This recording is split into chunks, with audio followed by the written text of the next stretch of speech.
Well, this is a mission that is definitely cursed. I can tell because Sharkhead. The Suicide Squad is made possible by the momentary cancellation of James Gunn, which gave him the time to step in to write and direct. Viola Davis returns as intelligence officer Amanda Waller, who assembles a new team of anti-heroes to go on a dubious mission to an enemy-infested island.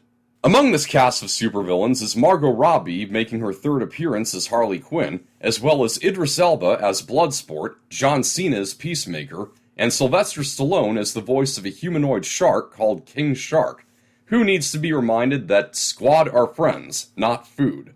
At the opening sequence, the movie wants you to know that they're starting fresh and giving you the movie you wanted to see in 2016. Even the title seems to be intended to say, you know that Suicide Squad movie you don't care about? Yeah, to hell with that. This is the Suicide Squad. So is it then? Well, yes. While the 2016 movie couldn't seem to decide whether it wanted to be serious or tongue-in-cheek, this one has a more consistently jocular tone, making for a flick that is substantially more enjoyable. And the new characters are more memorable, Peacemaker and King Shark being the standouts, and the CGI work on King Shark is really good. The only supervillain returning in a major capacity is Harley Quinn, the role that Margot Robbie has killed in all of these movies. Yeah, Birds of Prey wasn't very good, but she was very good in it. When Harley Quinn is on screen in The Suicide Squad, that's usually when the movie is most entertaining.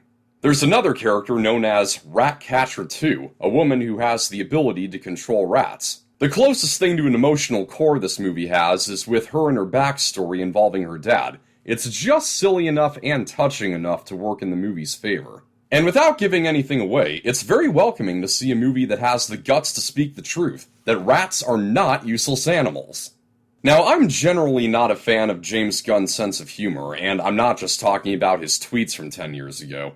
I'm talking about the live-action Scooby-Doo movies, and even Guardians of the Galaxy. Yeah, not a fan. Excluding Dawn of the Dead, which I haven't seen yet, James Gunn has written one good movie before this in my opinion, and that is The Belko Experiment, a pretty interesting social satire. A good amount of the screenplay of The Suicide Squad is injected with shock humor, a percentage of which didn't always work for me.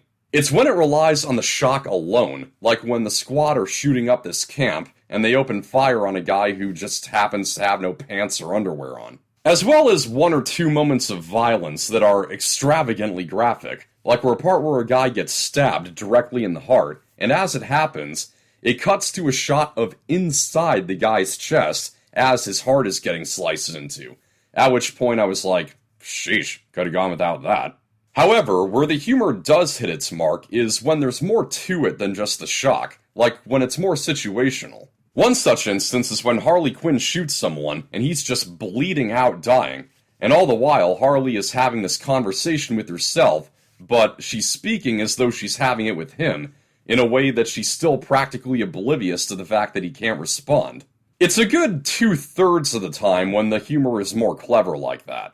The action is pretty well shot overall, some unnecessary zoom-ins notwithstanding, and while I wouldn't say that I had a blast start to finish, I certainly did with the ridiculously entertaining third act that involves a battle with what is best described as a starfish kaiju.